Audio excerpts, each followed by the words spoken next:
આજના વિડીયોમાં આપણે જાણવાનો પ્રયાસ કરીશું કે તે કઈ સ્ત્રીઓ છે જેણે શિવલિંગ પર જળ અર્પણ ન કરવું જોઈએ અને તેની પાછળ કયા ધાર્મિક કારણો જણાવવામાં આવ્યા છે.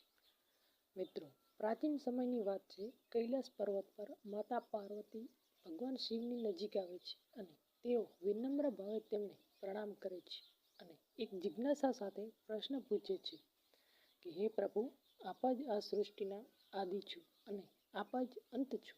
આપની ઈચ્છાથી જ કાળ સમસ્ત પ્રાણીઓને પોતાનો અધીન કરે છે. પરંતુ આજે હું આપના શ્રી ચરણોમાં એક જિજ્ઞાસા લઈને આવી છું. પ્રભુ, કૃપા કરીને મને જણાવો કે શિવલિંગ પર જળ અર્પણ કરવાના નિયમો શું છે. કઈ સ્ત્રી શિવલિંગ પર જળ અર્પણ કરી શકે છે અને કઈ સ્ત્રીએ જળ અર્પણ ન કરવું જોઈએ.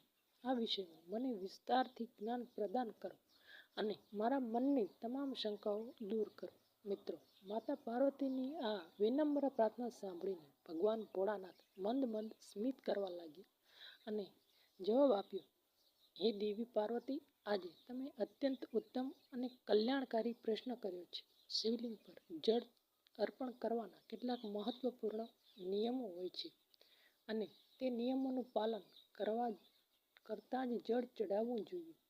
જો કોઈ વ્યક્તિ આ નિયમોની અવગણના કરે છે તો તેણે પુણ્યને બદલે પાપનો ભાગી બનવું પડે છે. હે દેવી, જ્યાં આ નિયમોનું પાલન નથી થતું ત્યાંથી હું રૂષ્ટ થઈને ચાલ્યો જાઉં છું.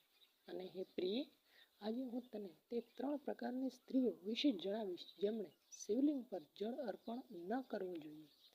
એવી સ્ત્રીઓએ જળ ચડાવવાનું કોઈ શુભ ફળ પ્રાપ્ત થતું નથી, પરંતુ તેમને મહાપાપ લાગે છે. શિવલિંગ પર મારું સાક્ષાત સ્વરૂપ છે. જે શ્રદ્ધા અને નિયમપૂર્વક મારી પૂજા કરે છે તેની હું સદાયથી રક્ષા કરું છું. હે પાર્વતી, આ નિયમો જણાવતા પૂર્વ હું તને એક મારા પરમ ભક્ત સુમિતની એક પ્રાચીન અને પવિત્ર કથા સંભળાવું છું.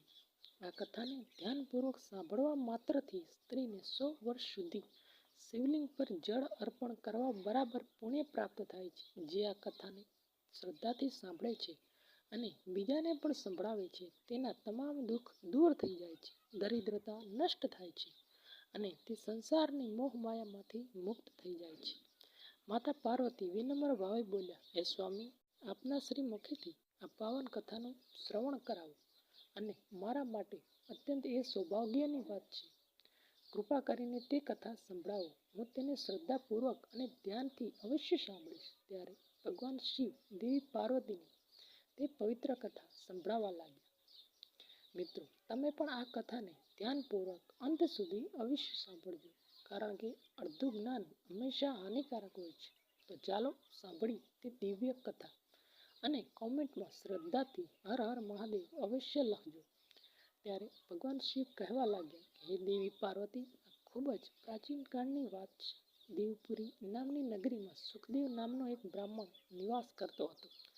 તે અત્યંત બુદ્ધિમાન, રૂપવાન, ગુણવાન અને તમામ શાસ્ત્રોમાં પારંગત હતો. તેણે વેદોનો પણ ગહન અભ્યાસ કર્યો હતો. તે નગરીની નજીક એક અન્ય નગર હતું જ્યાં સુધર્મા નામનો એક વિદ્વાન બ્રાહ્મણ રહેતો હતો.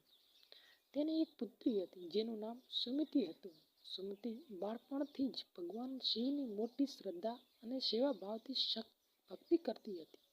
તે દરરોજ પ્રાતઃકાળે ઉઠીને સ્નાન કરતી, વિદ્યા વિધાનથી પૂજા અર્ચના કરતી અને શિવલિંગ પર જળ અર્પણ કર્યા પછી જ પોતાના દિનચર્યાનો આરંભ કરતી હતી.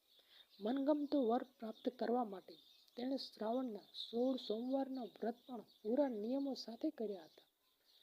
તેના પિતા સુધર્માએ તેને ખૂબ લાડ પ્યારથી ઉછેરી હતી. સુમતિ અત્યંત સુંદર, સુશીલ અને ગુણવાન કન્યા હતી. જ્યારે તે વિવાહ યોગ્ય થઈ ગઈ ત્યારે સુધર્માએ તેને તેના વિવાહની ચિંતા થવા લાગી. આ ચિંતામાં એક દિવસ તેણે પોતાની પત્નીને કહ્યું કે હે પ્રિય, હવે આપણી પુત્રી વિવાહ યોગ્ય થઈ ગઈ છે.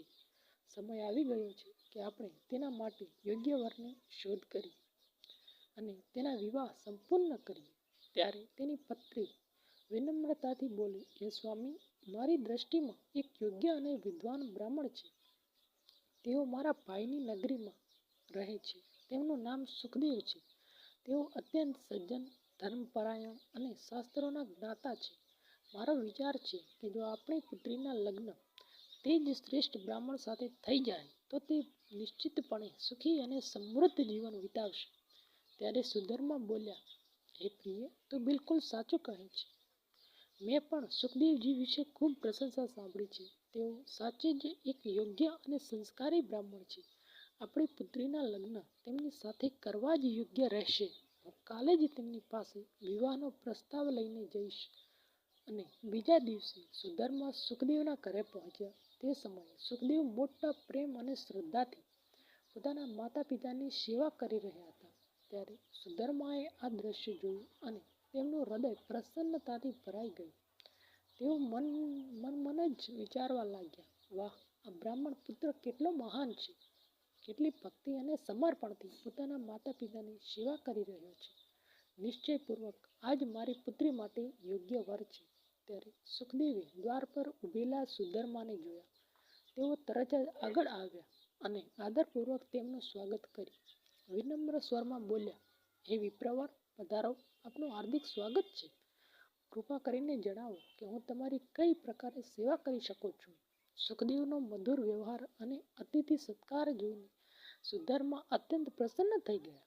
તેમણે જોયું કે તેનું ઘર અત્યંત પવિત્ર અને શુદ્ધ હતું. ઘરમાં પૂજા સ્થાનમાં વિધિ વિધાનથી શિવલિંગ સ્થાપિત હતું અને સુખદેવ પ્રતિદિન શ્રદ્ધાથી તેની પૂજા અર્ચના કરતા હતા. આ બધું જોઈને સુધર્માના મનમાં પૂર્ણ વિશ્વાસ થઈ ગયો કે સુખદેવ જ તેમની પુત્રી માટે સર્વશ્રેષ્ઠ અને યોગ્ય વર છે. ત્યારે સુધર્માએ સુખદેવને કહ્યું, હે વિપ્રવર, આજે હું તમારી પાસે મારી પુત્રીના વિવાહનો પ્રસ્તાવ લઈને આવ્યો છું. મારી પુત્રી માટે તમારાથી શ્રેષ્ઠ અને યોગ્ય વર મને બીજે ક્યાંય નહીં મળી શકે. જો તમે સ્વીકાર કરો તો હું તેના વિવાહ તમારી સાથે કરવા ઈચ્છું છું. આ સાંભળીને સુખદેવ અને સુખદેવના માતા પિતા પણ અત્યંત પ્રસન્ન થઈ ગયા. તેમણે પ્રેમપૂર્વક સુખદેવને વિવાહ માટે સમજાવ્યા અને સુખદેવ પણ સહજ રીતે તૈયાર થઈ ગયા. સમય આવતા શુભ મુહૂર્ત કાઢવામાં આવ્યો અને એક પવિત્ર સ્થાન પર સુખદેવ અને સુમતિના વિવાહ મોટા ધૂમધામથી પ્રસન્ન થયા.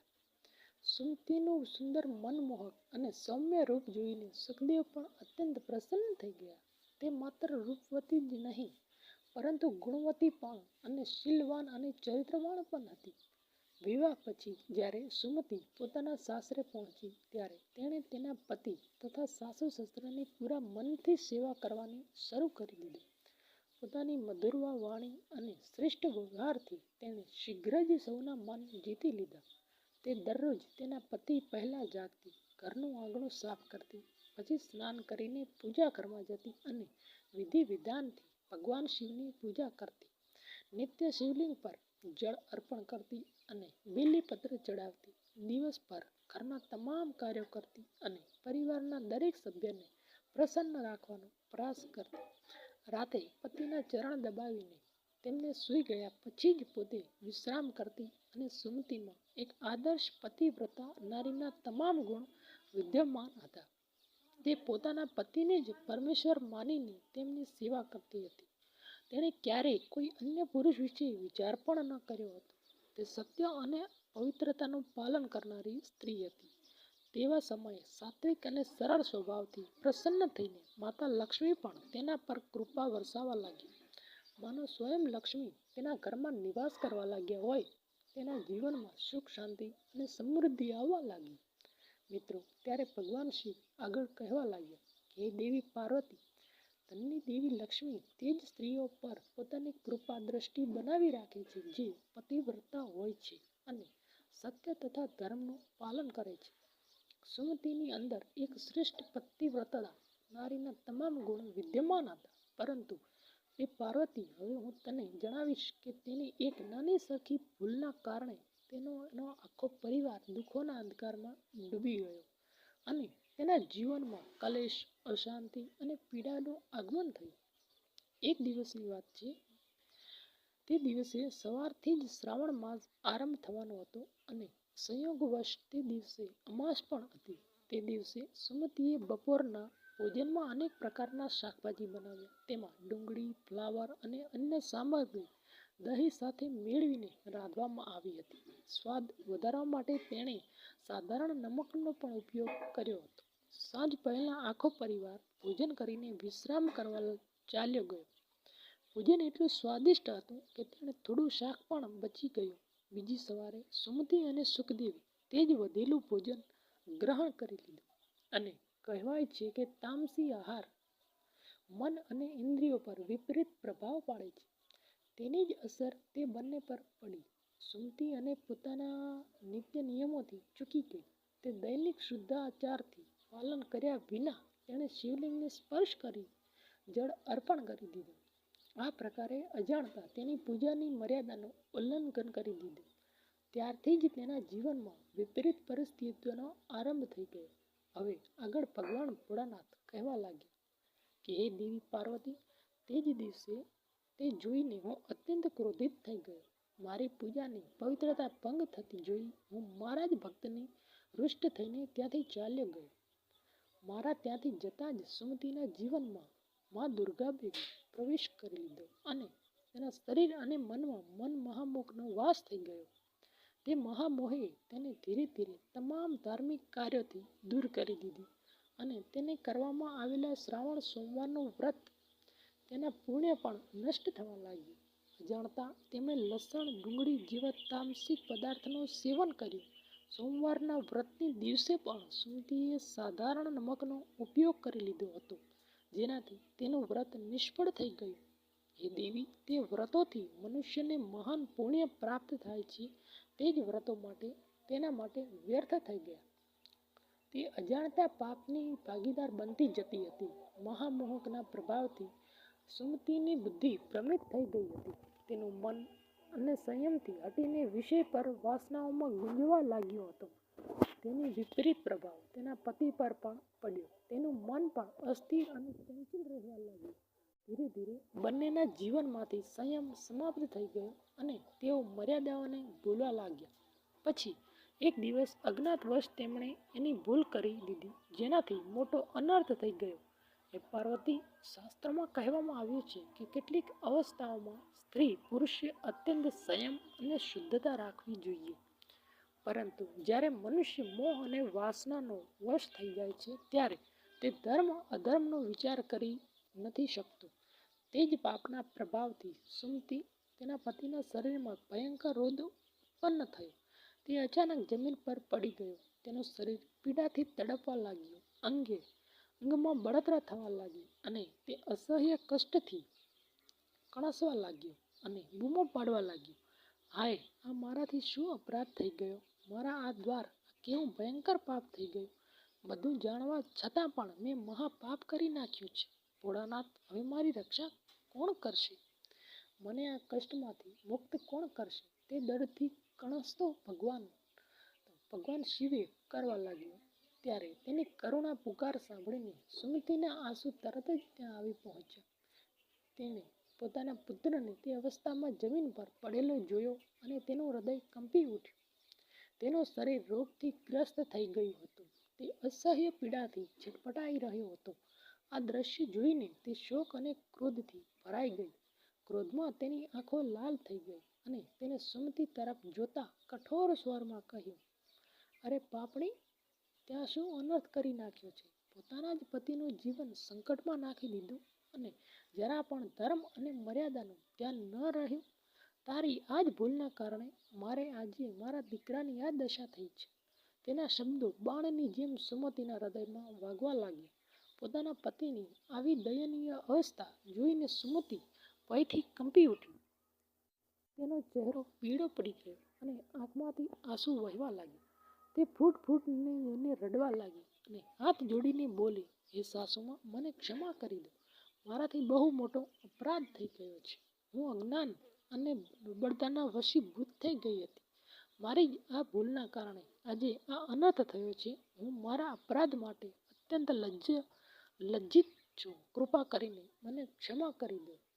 તે વિલાપ કરતી વારંવાર ક્ષમા માગવા લાગી, પરંતુ તેની સાસુનું હૃદય ક્રોધ અને દુઃખથી ભરાયેલું હતું. તેણે કઠોર સ્વરમાં કહ્યું, અરે પાપણી, તું અત્યારે ઘરમાંથી જતી રહે. તારા જેવી અધર્મી સ્ત્રીનું આ ઘરમાં કોઈ સ્થાન નથી. તે તારા દીકરાને જીવનને દુઃખોથી ભરી દીધું છે. ખબર નહીં આગળ બીજો કયો અનર્થ કરીશ. તેના શબ્દમાં ક્રોધ, પીડા અને નિરાશા સાફ દેખાઈ હતી. આ સાંભળીને સુમતિનું હૃદય તૂટી ગયું અને આંખોમાંથી આંસુ રોકવાનું નામ નહોતા લેતા.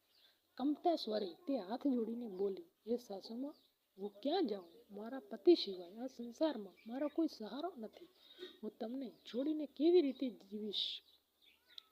કૃપા કરીને મને ઘરમાંથી ના કાઢો. તે રોઈ રોઈને વિનંતી કરવા લાગી. તેના આંખોમાંથી આંસુ રોકાતા જ ન હતા, પરંતુ તેની સાસુનું હૃદય તે સમયે ક્રોધ અને દુઃખથી કઠોર થઈ ગયું હતું. તેણે કઠોર સ્વરમાં ઉત્તર આપ્યો, તું ક્યાંય પણ જતી રહે, મને કોઈ મતલબ નથી, પણ હવે આ ઘરમાં તારું રહેવાનું કોઈ સ્થાન નથી. આટલું કહીને તેને સુમતીને ધક્કો મારીને ઘરની બહાર કાઢી મૂકી. બિચારી સુમતી રડતી કકડતી ઘરની બહાર નીકળી પડી. તેનું હૃદય પશ્ચાતાપથી ભરેલું હતું. તે વારંવાર પોતાની જ ભૂલને યાદ કરી અને પોતાને દોષ દેવા લાગી. આ બધું મારા જ કારણે થયું છે. જો ધર્મની મર્યાદા ન તોડી હોત તો આજે આ દિવસે જોવો ન પડત. તેને કંઈ પણ સમજાતું નહોતું કે હવે તે ક્યાં જાય, કોની પાસે જાય અને સહાયતા માગી. દુઃખી અને નિરાશ થઈને તે ચાલતા ચાલતા ઘનઘોર વન તરફ નીકળી ગઈ. તે વનની વચ્ચે એક નાનો શિવ મઠ હતો. સહાયતાથી આશાએ તે મઠમાં પહોંચી, પણ ત્યાં સમયે કોઈ હાજર ન હતું. થાકેલી સુમતી ત્યાં જ એક ખૂણામાં બેસી ગઈ અને પોતાના ભાગ્યને કોસતી ફૂટી ફૂટીને રડવા લાગી. તે પોતાના અપરાધોને યાદ કરી અને ઊંઘતા પશ્ચાતાપમાં ડૂબેલી હતી. થોડા સમય પછી તે મઠના પૂજારી એક સાધુ મહાત્મા ત્યાં આવ્યા. તેમણે જોયું કે એક સ્ત્રી ઉદાસ અને વ્યાકુળ અવસ્થામાં બેઠેલી છે. તેણે આ પ્રકારે દુઃખી જોઈને તેને આશ્ચર્યચકિત થઈ ગયા. તેઓ ધીરે ધીરે તેની પાસે આવ્યા અને કરુણ સ્વરમાં પૂછવા લાગ્યા, હે કલ્યાણી, તું કોણ છે? આ નિર્જન સ્થાન પર એકલી કેમ બેઠી છે? તારા દુઃખનું કારણ શું છે? જો કોઈ ગુપ્ત વાત ન હોય તો નિસંકોચ મને જણાવ. કદાચ હું તારી કંઈક સહાયતા કરી શકું. સંતના મધુર અને દયાળુ વચન સાંભળીને સુમતીની ધીરજ ખૂટી ગઈ અને તેની આંખમાંથી આંસુ વહેવા લાગ્યા. તે બે હાથ જોડીને વિનમ્ર સ્વરમાં બોલી, હે મુનિવર, મારું નામ સુમતી છે. મારા દ્વારા અજાણતા એક ઘોર પાપ થઈ ગયું છે. તે જ અપરાધના કારણે હું મારા પરિવારથી વિખૂટી પડી ગઈ છું. દુઃખ અને પશ્ચાતાપથી વ્યાકુળ થઈને આ સ્થાન પર આવી પહોંચી છું. આટલું કહેતા જ તેનું ગળું ભરાઈ આવ્યું. તે ફૂટી ફૂટીને રડવા લાગી. તેનું કરુણ દશા જોઈને સાધુનું હૃદય દયાથી ભરાઈ આવ્યું. તેઓ સાંત્વતા આપતા બોલ્યા, હે દેવી, તું આ શું કહી રહી છે? તારાથી એવું કયું પાપ થઈ ગયું છે કે તું આટલી વ્યાકુળ છે? નિસંકોચ થઈને મને બધું વિસ્તારથી જણાવ. જો મારી સામર્થ્યમાં હશે તો હું તારી સહાયતા અવશ્ય કરીશ. તેમના કોમળ અને આશ્વાસન ભરેલા શબ્દો સાંભળીને સુમતીએ તેને થોડી હિંમત મળી. તે હાથ જોડીને વિનમ્ર સ્વરમાં બોલી, હે મુનિવર, મારા દ્વારા અજાણતા એક ઘોર પાપ થઈ ગયું છે. તે અપરાધના કારણે હું મારા પરિવારથી વિખૂટી પડી ગઈ છું.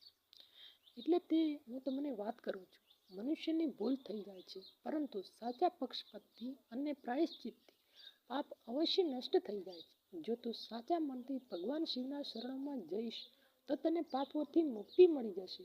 તો આ જ મઠમાં રહી દરરોજ સ્નાન કરીને શિવલિંગ પર જળ અર્પણ કર, બિલ્લીપત્ર ચડાવ અને ભગવાન શંકરની ભક્તિ કર. તેઓ સમસ્ત સંસારના પિતા છે. જે પણ તેમના શરણોમાં આવે છે તેનો ઉદ્ધાર નિશ્ચિત હોય છે. તારો પતિ પણ જલ્દી જ સ્વસ્થ થઈ જશે. સાધુના વચન સાંભળી સુમતીના મનમાં આશાનું એક નવું કિરણ જાગી ઉઠ્યું. તે જ દિવસે શિવ મઠમાં રહેવા લાગી. દરરોજ પ્રાતઃકાળે સ્નાન કરીને બ્રહ્મચર્યનું પાલન કરતા શિવલિંગ પર જળ ચડાવતી, બિલ્લીપત્ર અર્પણ કરતી અને ભગવાન શિવને મિષ્ટાનનો ભોગ ધરાવતી. મઠમાં રહીને ગાયોને ઘાસ નાખતી અને તેમની સેવા કરતી. દિવસભર મંદિરમાં બેસી ભગવાન શિવની સ્તુતિ અને ભજન કરતી. પોતાના પતિના કલ્યાણ માટે તેણે ફરીથી 16 સોમવારના વ્રતનો આરંભ કર્યો. આ પ્રકારે તેની ભક્તિ, સેવા અને તપસ્યા કરતાં પણ 1 વર્ષ વધુ વીતી ગયું. તે પાર્વતી બીજી તરફ હું પણ તેની પરીક્ષા લઈ રહ્યો હતો. ફરીથી શ્રાવણ માસનો આરંભ થયો. સાધુ મહારાજે તેને સમજાવતા કહ્યું, હે પુત્રી, આ આખા શ્રાવણ મહિનામાં તમામ સોમવારના વ્રત નિયમપૂર્વક કરવા સદા શિવજીનું ધ્યાન ધરવું અને કોઈ ભૂલ ન થવા દેવી, માનસિક પદાર્થોનું સેવન ન કરવું, પરહેજી વસ્તુઓની દૂર રહેવું, શિવલિંગ પર ફૂલથી પણ તુલસી કેતકીનું ફૂલ અર્પણ ન કરવું, પૂજામાં શંખનો ઉપયોગ ન કરવો અને શિવલિંગ પર હળદર, કુમકુમ કે સિંદૂર ક્યારેય ન ચડાવવું. સાચા મનથી ભોળાનાથની આરાધના કરીશ તો તેઓ અવશ્ય તારી તમામ મનોકામનાઓ પૂર્ણ કરશે. સુમતીએ તમામ નિયમોનું પૂરી શ્રદ્ધાથી પાલન કર્યું હતું. આટલા વ્રત, આટલી ભક્તિ પછી પણ તેને કોઈ દિવ્ય અનુભવ નહોતો થઈ રહ્યો. ધીરે ધીરે તેના મનમાં નિરાશા ઘર કરવા લાગી. કદાચ ભગવાન મારી ભક્તિથી પ્રસન્ન નથી, તે વિચારીને તેનું હૃદય તૂટી ગયું. તે હતાશ થઈને એક દિવસ તેણે જીવનમાં ત્યાગ કરવાનો વિચાર કરી લીધો. તે શિવ મઠ પાસે પહોંચી. ત્યાં એક નદી વહેતી હતી. તેના તટ પર ગઈ. આંખોમાં આંસુ અને હોઠ પર હર હર મહાદેવનું નામ લઈને તે જળમાં ઉતરી ગઈ. પરંતુ ત્યારે જ એક અદ્ભુત ચમત્કાર થયો.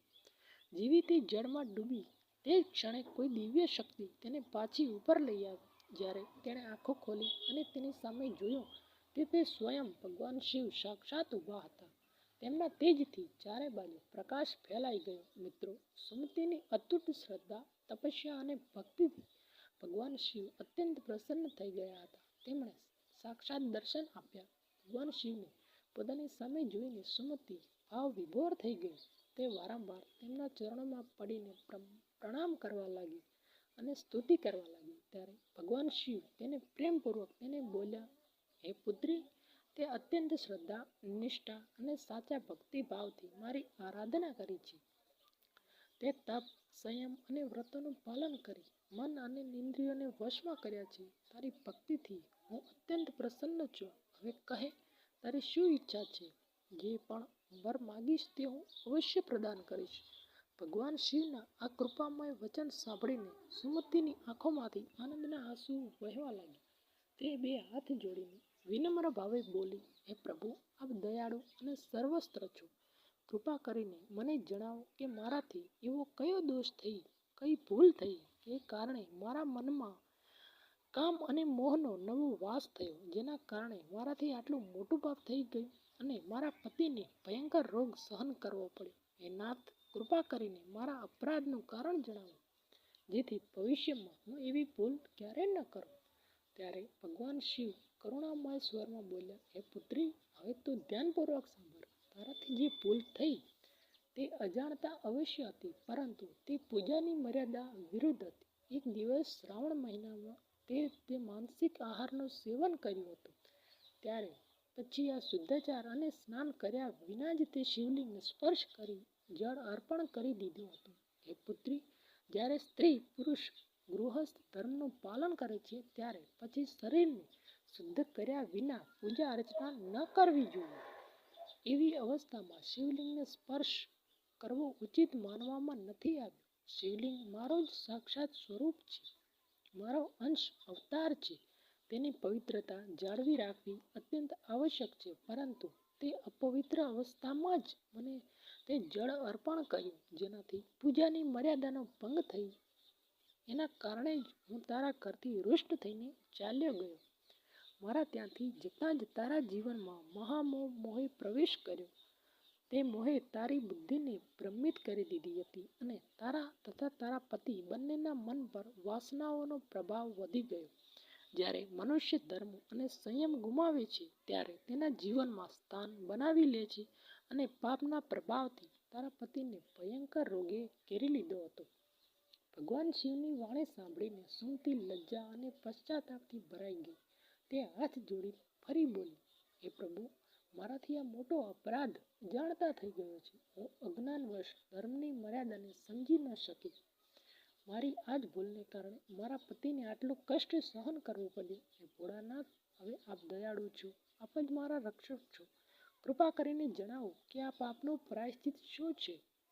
હું કયો ઉપાય કરું જેનાથી મારા પાપ નષ્ટ થઈ જાય? ત્યારે ભગવાન શિવ કરુણામય દ્રષ્ટિથી તેની તરફ જોયું અને બોલ્યા, હે સુમતી, તું ચિંતા ન કર. તારા અપરાધનું પ્રાયશ્ચિત મેં કરી લીધું છે.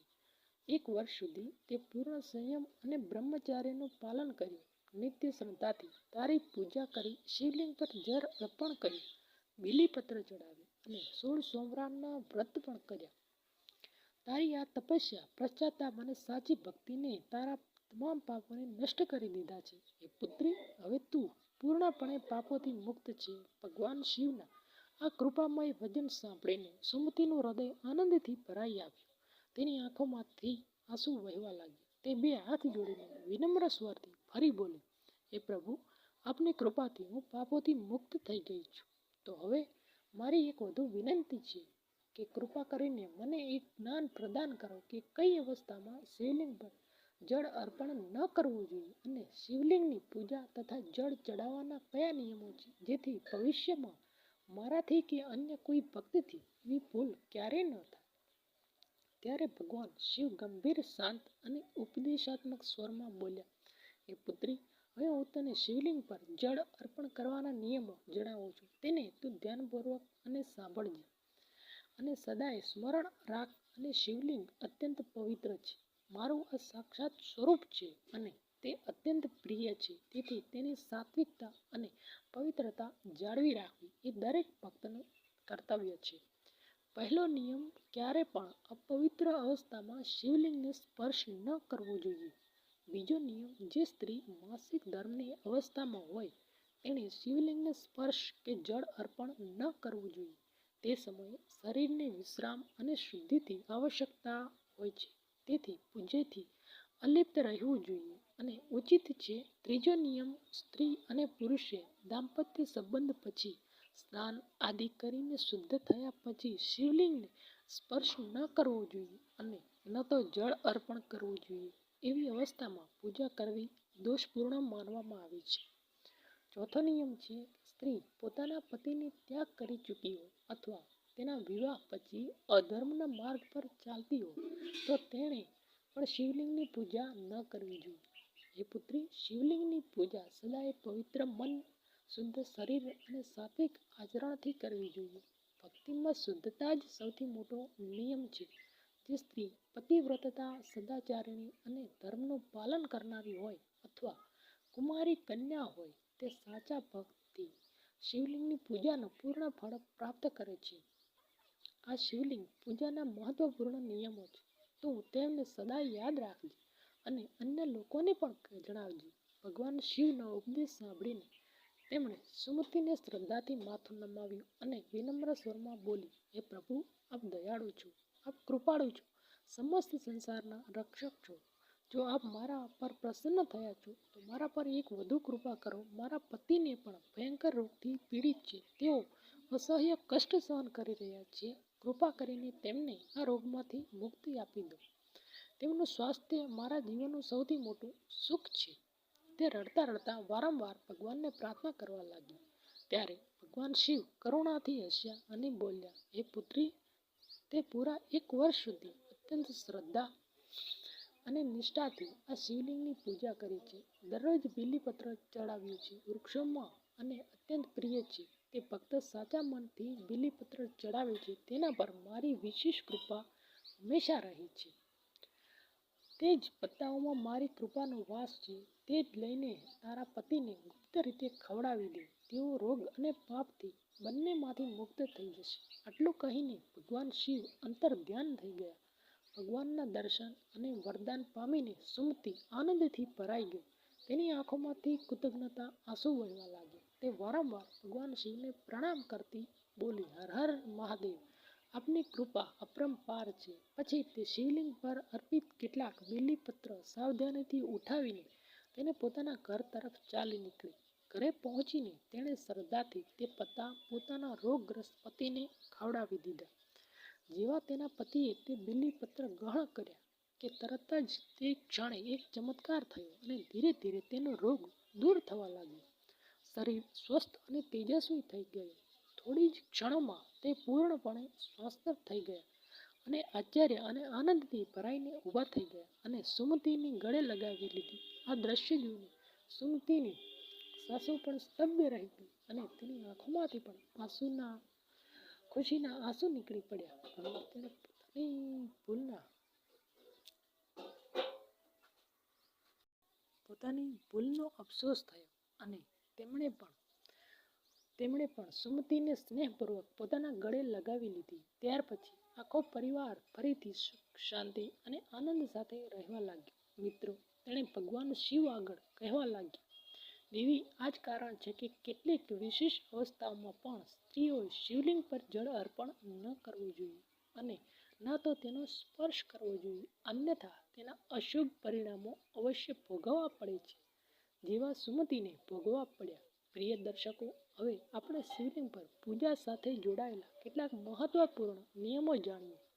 ભગવાન શિવની પૂજા અત્યંત પવિત્ર માનવામાં આવે છે, તેથી કેટલીક વસ્તુઓનો ઉપયોગ તેમની પૂજામાં વર્જિત ગણવામાં આવ્યો છે. જો તેનો પ્રયોગ કરવામાં આવે તો પુણ્યને બદલે તે દોષ લાગી શકે છે.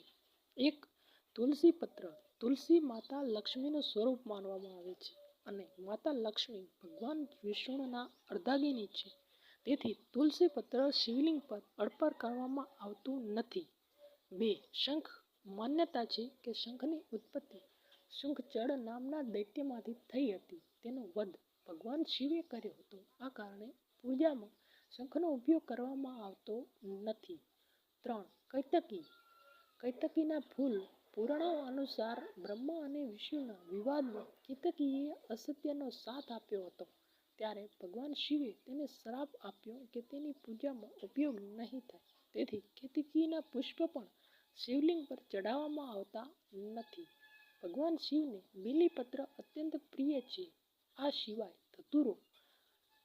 ધતુરો, કરણના ફૂલ, દૂધ, જળ અને ચંદનને અર્પણ કરવું શુભ માનવામાં આવે છે. શ્રદ્ધા અને શુદ્ધતાથી કરવામાં આવેલી પૂજાથી પણ ભગવાન શિવ ખૂબ જલ્દી પ્રસન્ન થાય છે. પુરાણોમાં શિવલિંગને બ્રહ્માંડની ઉર્જાનું કેન્દ્ર જણાવવામાં આવ્યું છે. આનાથી જ સંપૂર્ણ સૃષ્ટિની ઉત્પત્તિ માનવામાં આવે છે. તેથી શિવલિંગની આસપાસ સ્વચ્છતા અને પવિત્રતા જાળવી રાખવી આવશ્યક છે. પૂજા સ્થળ પર અશુદ્ધ વસ્તુઓ, ચામડાની ચીજો, માંસાહાર કે અપવિત્ર સામગ્રી ન રાખવી જોઈએ. વાતાવરણ સાત્વિક અને શાંત રહેવું જોઈએ. જે ભક્ત શ્રદ્ધાથી શિવલિંગ પર જળ અર્પણ કરતી વખતે મહામૃત્યુ જપ મંત્રનો જાપ કરે, તેના જીવનમાં કષ્ટ અને રોગ દૂર થવા લાગે છે તથા તેની મનોકામના પૂર્ણપણે થાય છે. મિત્રો, આશા છે તમને આ પવિત્ર કથા અને માહિતી અવશ્ય પસંદ આવી હશે. કથા સાંભળવા બદલ તમારો ખૂબ ખૂબ આભાર. જય જય મહાદેવ.